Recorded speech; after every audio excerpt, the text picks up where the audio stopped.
Hi, I'm Trisha at Club Scrap, and in today's workshop, we're going to be creating 8 12 by 12 scrapbook pages with the Splash page kit. And when we're done, this is going to be the only thing left over. Let's get started. I have my Splash page kit here. You can see right away it's very bright and cheerful and happy. We're gonna have so much fun. I have printed a copy of the instructions. Doing that is optional as I will be guiding you through the process. I have my Accordion Pocket File to help me stay organized. And this file has 4 pockets, one for each double page spread we'll be making. If you don't have this, just maintain 4 separate piles. The biggest difference is the convenience of this and that it takes up no horizontal space on your work surface, which is sometimes limited. This has a little lip on the front, and then I'll just put that under my trimmer. And then I've got 2 hook and loop dots here that I'll attach. Speaking of trimmer, this is a guillotine trimmer from Fiskars.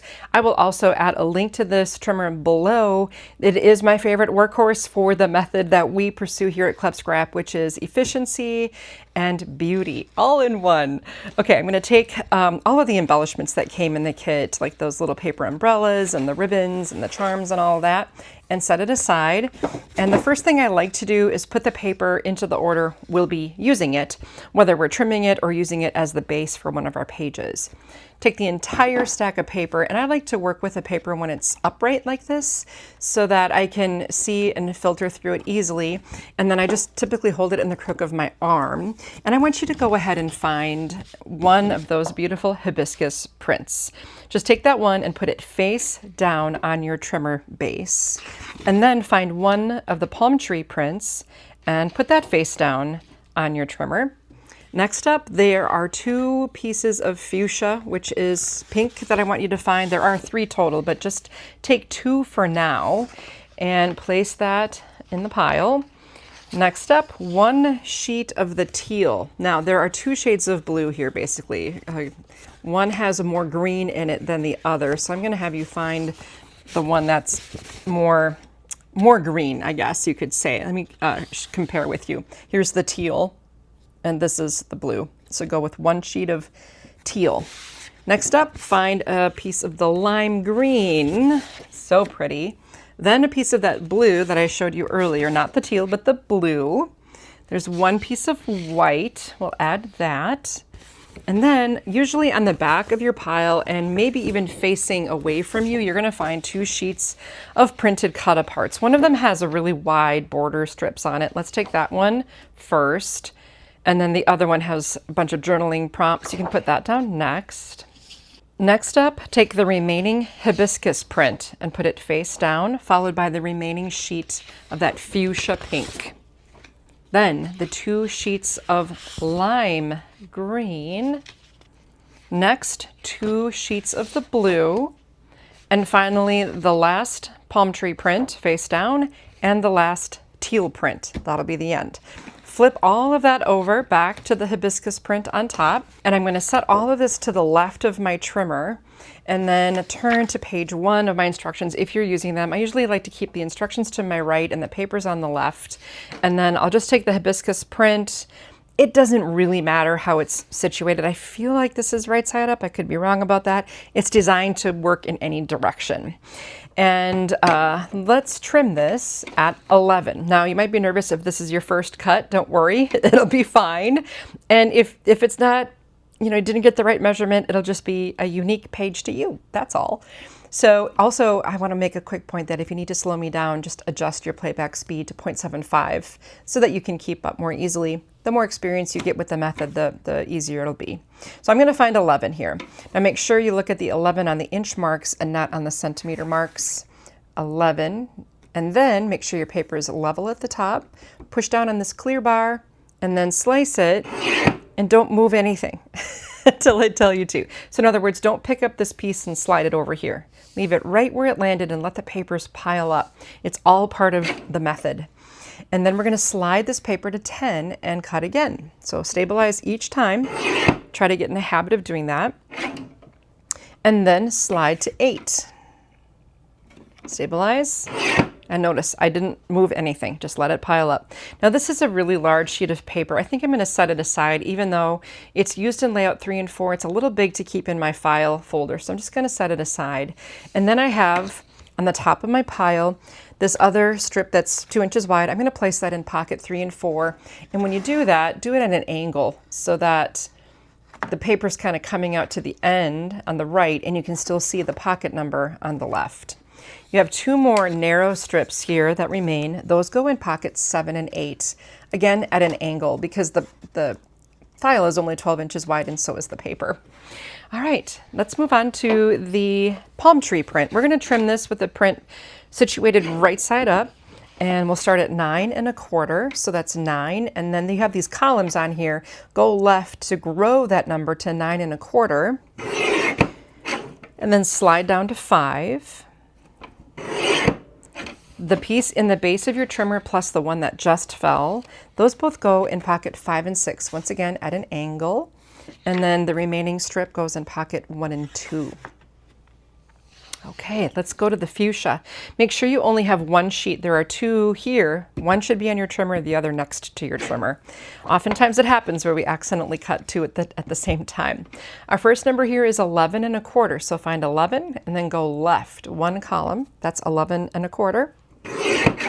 Then 10 1/2, so 10 plus 2 columns to the left. Always stabilizing each time. And then 6 1/4. 6 1/4. All right, this piece we're going to rotate so it's horizontal, and we're going to make a cut with a really big number that creates a very tiny piece. So find 11 3/4. To do that, I find 11, then I go 1, 2, 3 columns to the left, 11 3/4,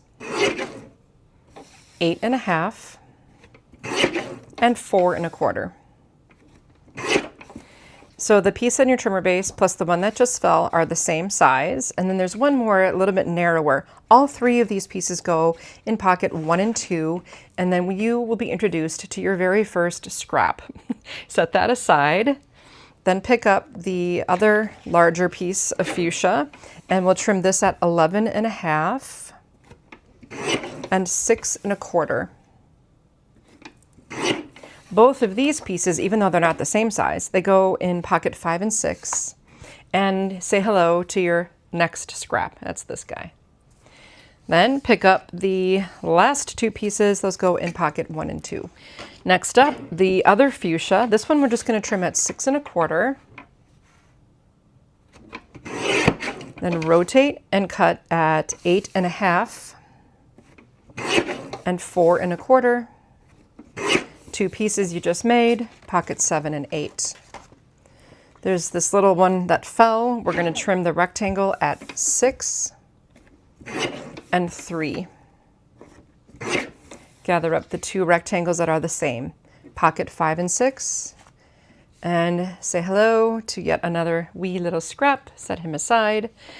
The remaining piece, trim at 11 1/4, 7 1/2, 3 3/4. Okay, these 3 pieces you made that are the same, pocket 3 and 4, and yet again, a tiny little scrap to be set aside.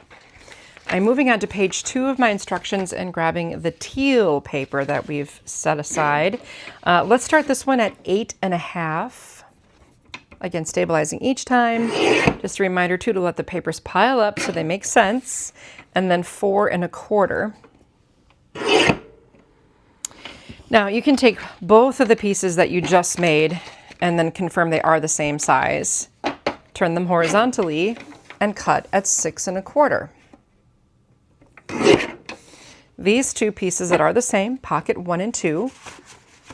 And then the other pieces that fell both go in 5 and 6.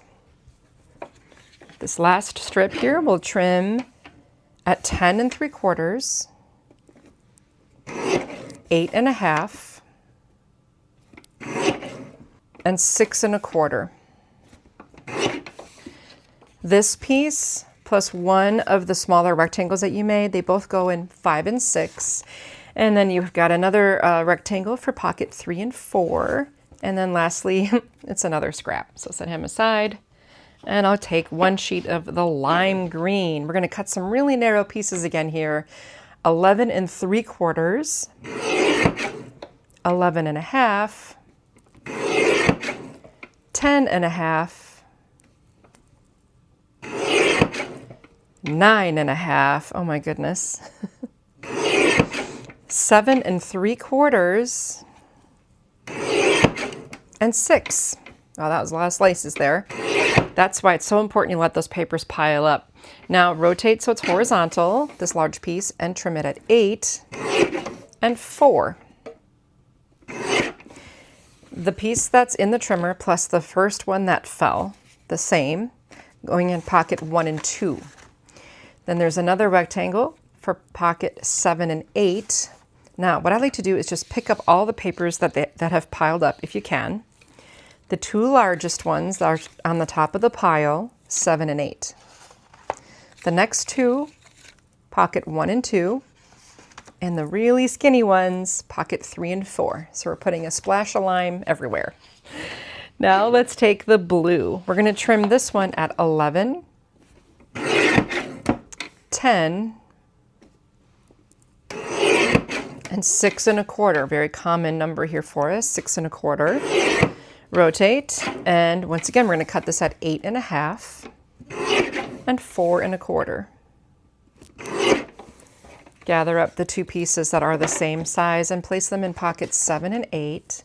The rectangle that fell, we're going to trim this one at 4. And this goes in pockets 7 and 8, or pile if you're not using the organizer. And then you've got this little rectangle. We're going to cut him horizontally at 3 1/4. So take a little piece off. This 2 goes in pocket 7 and 8. And then say hello to your teeny tiny little scrap. Set him aside and then grab this long strip. We'll cut him in half at 6. Both of these pieces go in 3 and 4. And then you have 2 strips, both of them 5 and 6. Now we're moving on to the sheet of white. Let's cut this at 11 3/4, 8 1/4, and 4 1/4. Rotate the 4 1/4 so it's horizontal, and trim at 8.5, 5. Now take the 5-inch piece you just made. Don't take it out of the trimmer, just rotate it 1 turn so it's now vertical, and trim it at 4. This goes in pocket 5 and 6. You did create a tiny little scrap here. We're going to set him aside.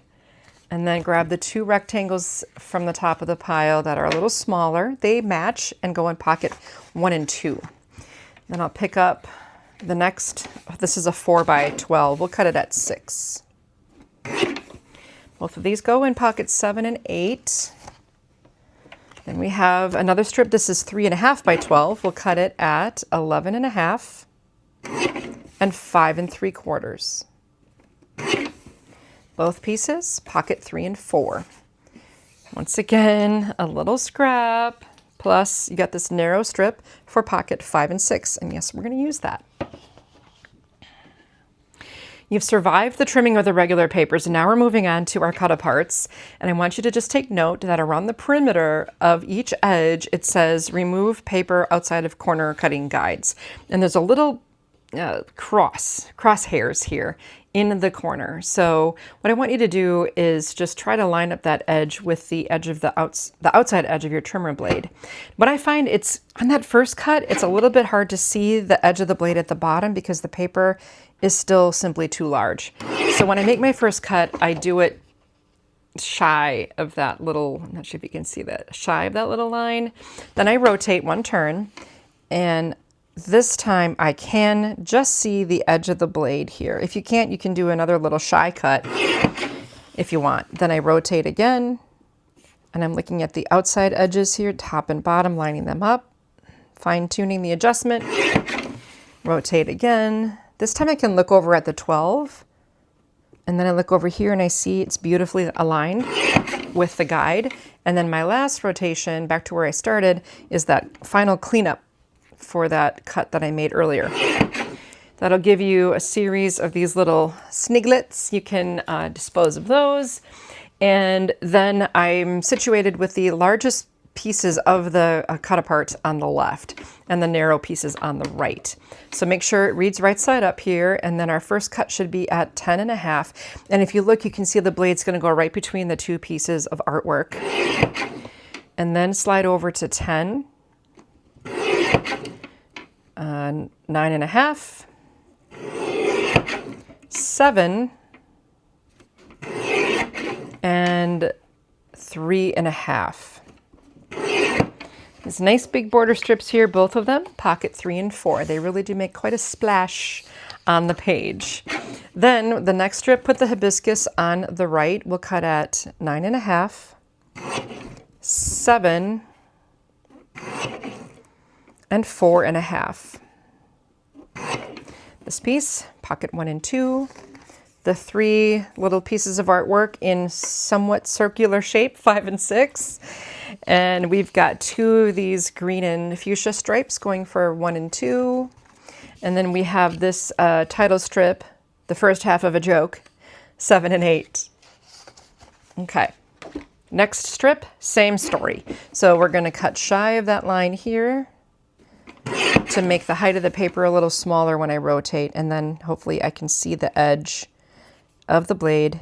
If I were designing my own trimmer, I would make it 13 inches high so I can trim larger papers with no problem, but you know, I'm not in charge here. And then now I can look at the 12 and one last cleanup cut here on this edge. And if you need to pause to catch up, that's completely acceptable and understandable. My workout person that I watch on YouTube always says, don't cry, modify.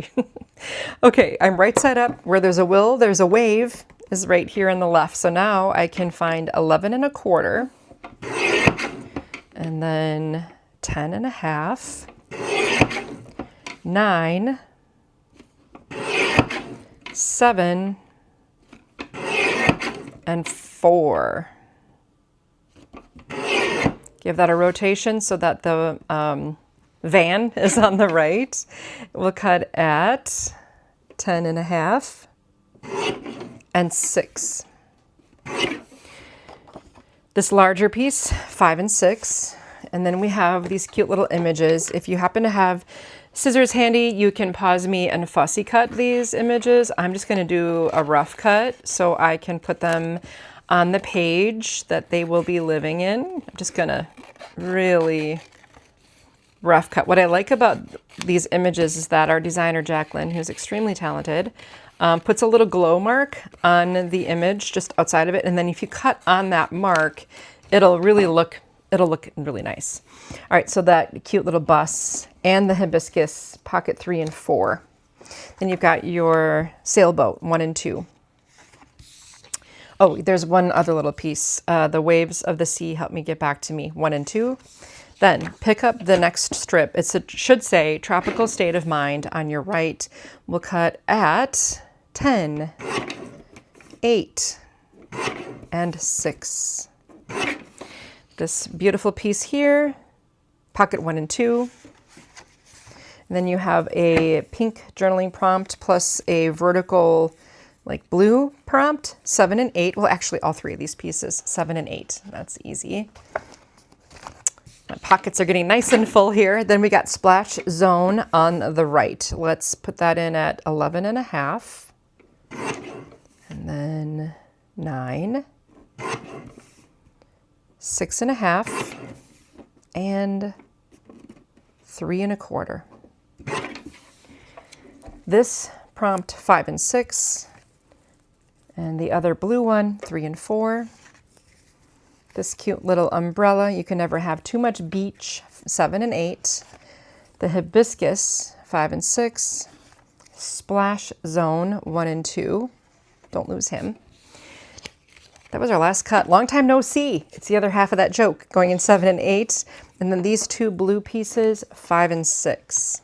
You are finished with all of the trimming. So a couple of housekeeping things. At this point, I want you to turn in your instructions to the last page, page 4. And I want you to also carefully lock your trimmer blade. And then when you separate it from your Accordion Pocket File, if you're using it, from now on, this lays on its back because the trimmer is responsible for holding it up. And now that the trimmer is going to be set aside, this will lay down. I don't want it to fall and land on the floor or something like that. Now I know that was a lot of trimming, but the cool part is you're done with the trimmer. So you can set it aside and then you have everything you need to make all 8 pages. This method is so cool.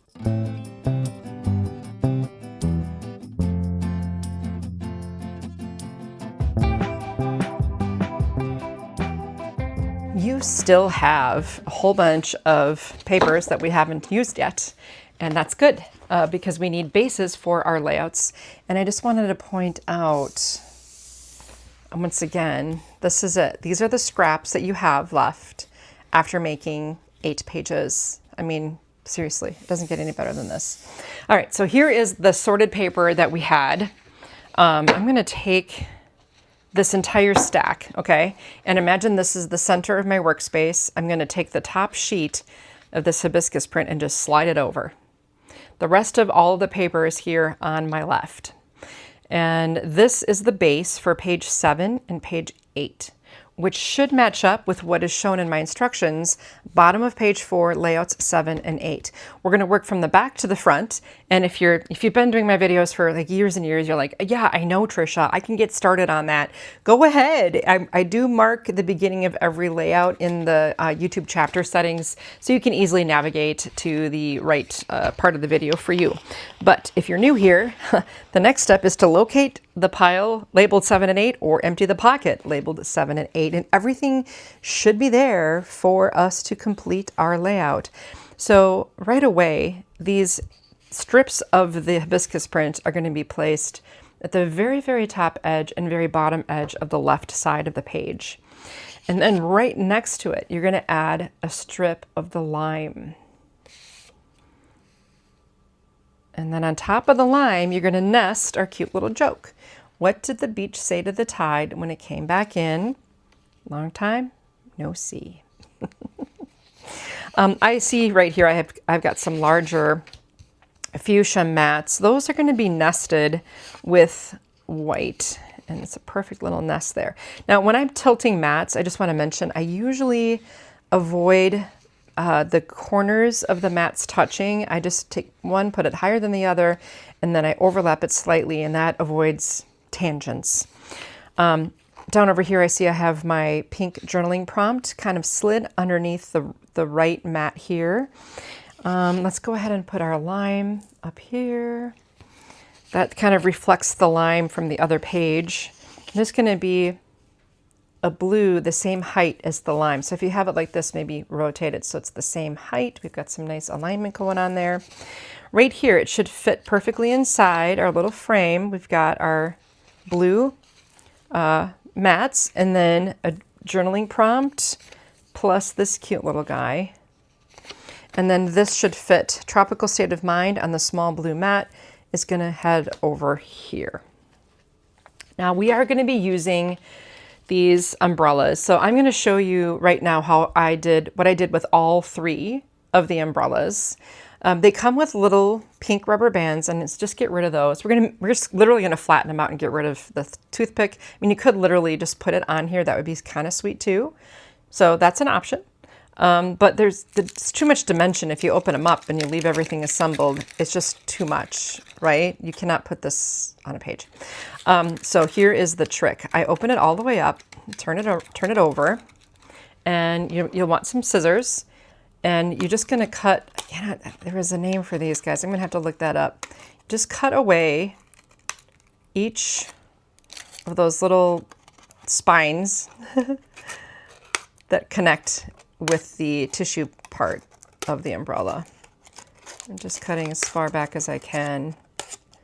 Okay, so that kind of loosens up this whole part. Then you have the challenge of like taking this out of the toothpick. So that's just kind of finesse, right? So just work your way.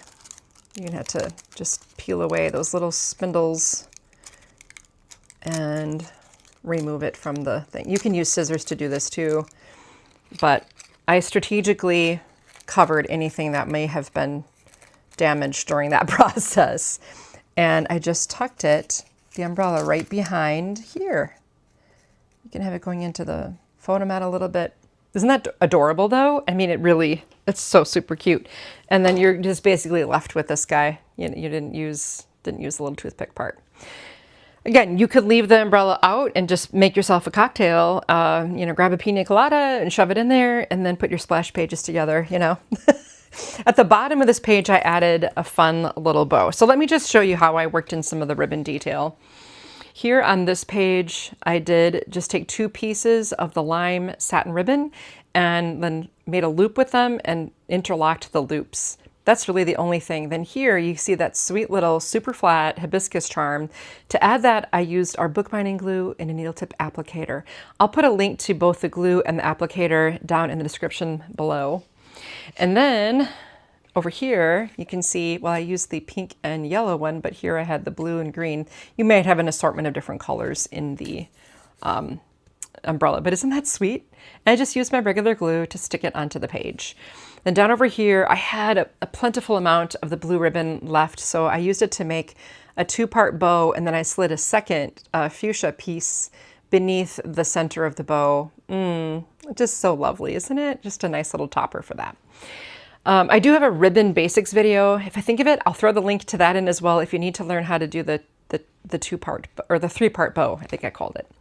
Okay, that is pages 7 and 8. I'm going to take the base of page 7, which is the fuchsia paper, and pick that up. And yes, things are going to move around, but you'll be surprised. Even if you shove this all back into the bag your kit came in and come back to it later, the pieces are still going to kind of be where they're going to be. And it makes it really easy to put those pages together. So I slid one sheet of the lime over, and that sets me up beautifully for layouts 5 and 6, which means I can empty that pocket. So the fun part is too, if you like to scrapbook with friends, do this part when you're home alone and then do the assembly part when you're with your friends. It's a great way to increase your productivity. In this case, we're going to take the gorgeous palm tree prints that we have. The one with the taller palm trees ends up on the left edge, and this will be on the right edge. I did also add a little separator of white between the print and the lime.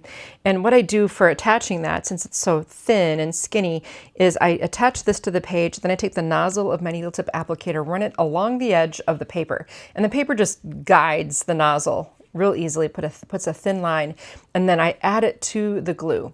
Because if you put glue on this, it's kind of gnarly. Put it on the paper and bring it to the paper. Nice and easy. Let's see, what else shall we start with? I'm going to find the 2 teal mats that are the same size and place them here. And there's one that's narrower. That's going to live right down here. Let's see. There's a larger fuchsia mat. It's going to go vertically on the right, and you'll know you have the right size if it nests with this. Then you have 2 smaller fuchsia mats they're quite a bit smaller. And if you lay them vertically, they're going to be the same width as this if you keep them 1/4 inch apart. Then there's a smaller or medium-sized fuchsia mat that should nest with the white down over here in the left corner. Next up, we'll take our blue strips and we'll put one below here and one above here. So you can see I'm building from the top down to determine this spot, and from the bottom up to determine this one. And then we can put our titles. An ocean breeze, put some mind at ease. And that is why I love our Cutaparts, because finishing a page with a title can be very time consuming, and this just takes all the guesswork out of it. Let's see, we've just got a few other little pieces here. This piece of teal is going to be vertically positioned with the green journaling prompt. This kind of tucks behind it a little bit. And then right in here, I added another one of those umbrellas. So I'll show you on the finished page what that looks like. I also added the sunglasses to the open space. I even believe my designer planned for that. I added some ribbon through here. Now the way I did that was I took a craft knife and cutting mat, and I put a slit along the edge of the quote here and a slit along here. That was the width of the ribbon, and I threaded it through. You'll see that on the finished page. Down at the bottom, I added 3 of the puffy shells. Then up on the top, I added the hibiscus, this cute little dove or bird or whatever, seagull, and the truck. Now, I did trim these out with scissors. You could also leave them with the white background, which works pretty well too. Taking a look now at the final. Here we have that ribbon trick I told you about with a slit thread, okay? And then here's my opened up umbrella, my sunglasses added with the bookbinding glue, and it's not going anywhere, and then the 3 puffy shells down at the bottom. On this side, I fussy cut the pieces and I mounted them onto the page with foam adhesive circles. Link below. Those are really handy. They have a little pull tab so you can peel away the backing more easily without having to futz with it.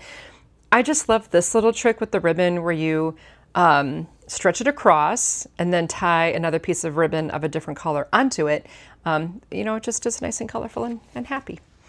Okay, so that was layouts 5 and 6. I'm going to pick up the lime and slide it on over. And then I've got a sheet of blue. Sliding that gives me 2 blue. Then I got to go back to page 3 of my instructions, looking down at pages 3 and 4 here. Oh, and remember when I had you set aside that giant piece of the hibiscus print? Now would be a great time to grab that, along with everything else from pocket 3 and 4. Okay. This is so fun. I love how this turned out. I just kind of did this split thing. I sort of turned everything around. The 3 fuchsia rectangles are going to be a series of mats. This would be a great spot for your sunset series. And then you have The Moon Does It All the Time, a green strip, and a hibiscus strip. Now this is like coming together like pieces of puzzle. Like these prints line up, and that's where we split over the gutter here. So these 2 prints will be aligned with the very edges of the page, and then everything should just frame up beautifully. Then we just kind of reflect that. So we'll go with our lime strip and then this. You don't see much of the blue base, but we're going to add a little blue. So I'll take one of these and nest it with the white, and then the other nested with white, and then these can be tilted and jilted to avoid tangents. Now down in the lower left corner, I took one of the journaling prompts and nested it. I also added a white hibiscus charm. I love those beautiful charms. And then the fussy cut van above that. And then this just kind of sits over just to show us a little dimension. I added that with foam adhesive. Very straightforward pages here, easy to put together. Here's my raised up. This is just a little dimension there. And then again, the same trick here with the tip of the needle tip applicator to add the narrow strip of lime. No ribbon or anything. On this page, I did the same exact thing over here. Took the fuchsia, wrapped it around, and then tied it up with the lime. This was added with foam adhesive after I fussy cut. Oh yes, the second pair of sunglasses, we're gonna put that right over here. Don't worry. If you make waves simply by being yourself, the moon does it all the time. Oh, I love that quote so much. Okay, believe it or not, we are rounding the corner to our final double page spread. Layout 1 and 2 with the teal on the left and the palm tree print on the right. Let's empty that pocket. All right, it should be completely empty right now. And don't forget the little splash zone guy. So we're going to take this print. And what I like about that is like I borrow some of the print from the other layout to bring it over to kind of make this page coordinate well. A little trick of mine. I do it all the time if you know me. Then our fuchsia mats are going to be tucked in pretty close to the bottom here. And then we're going to add some nesting strips. We'll start with lime, then go to pink, and then we're going to go to the stripe. Above that, 2 white rectangles. This little splash zone, I just put it, it's the same width as the stripe, so I just worked it into the title. Facing page, you're going to start first with the teal, and this brings the color over from the left side, but we are nesting it with the lime to brighten it up a little bit. Again, carries the lime back to the right. And then vertically, add the green, the fuchsia, and the striped strips. A pink mat fits with this happiness comes in waves. We have a journaling prompt here to which I added the hibiscus charm. Let's see, this guy right in here, and topped with the fussy cut sailboat. Ha! That's it. Okay. Here we have happiness comes in waves nested here. I mean, nothing too complicated. There's my hibiscus charm. I wonder if I missed telling you about one of them. I guess it was on the previous page. All right, so this is the cool thing. I can just pick up this base page. Oh, I put it there. There's one there. Where's the other one? Did I miss it somewhere? So the advantage is I discovered that I needed to add the hibiscus charm over to the pink journaling prompt on page 8. I just picked everything up and put it there. And that's why I don't glue things down right away, because it gives me a little bit of time to sort things out if I have a question. Did my double tied ribbon trick right here. I mean, it's hopefully not getting old. I just think it looks so pretty and it's so easy to do. And then on the facing page, here's my little splash zone. I glued that into place right there. Here's my opened up umbrella, backing up my quote, which was added with foam adhesive to give it a little bit of dimension. And then my little sailboat here on the top. So simple and yet so happy and beautiful. Once you get everything stuck down, you'll be ready for your photos. I love how simple and beautiful and happy these pages are. Once you get all the pieces down, then you can grab your stack of photographs and start incorporating them into the pages. I do have a lot of Club Scrap shoppers who like to wait to add anything to the page until they know exactly what photos they're going to use. I do want to challenge you, at least with just one kit, just try putting everything down and then bringing your photos and adapting them to the pages. For example, if you have a horizontal photo mat, but you have, say, 2 vertical pictures, you can crop them to fit into the space. It works really, really well and easily to adapt. And in the end, you're going to save a ton of time. You'll be able to scrapbook with confidence, knowing everything is artistically balanced. Your pages are going to look great. You'll have them done, which is even better. And the whole process is just such a good time, right? So I do challenge you also, if you go to a crop, think about bringing your pages, prepping your pages this far, and then selecting the theme of the photos you want to bring to those pages. Throw it all in a shoulder tote, along with a few basic supplies. So instead of making like 27 trips back and forth from the car, you can just walk in with your tote and you're ready to go. You'll be the most productive person at the event. It's happened. So thank you again for joining me for the Splash Page Kit Workshop today. If you could, before you leave, take just a moment to leave a comment. I love to hear from you. Make sure you're subscribed to our YouTube channel. And if you're not already subscribed to Club Scrap, give that a try as well. Anyone can shop, but members do always save. I'll see you next time.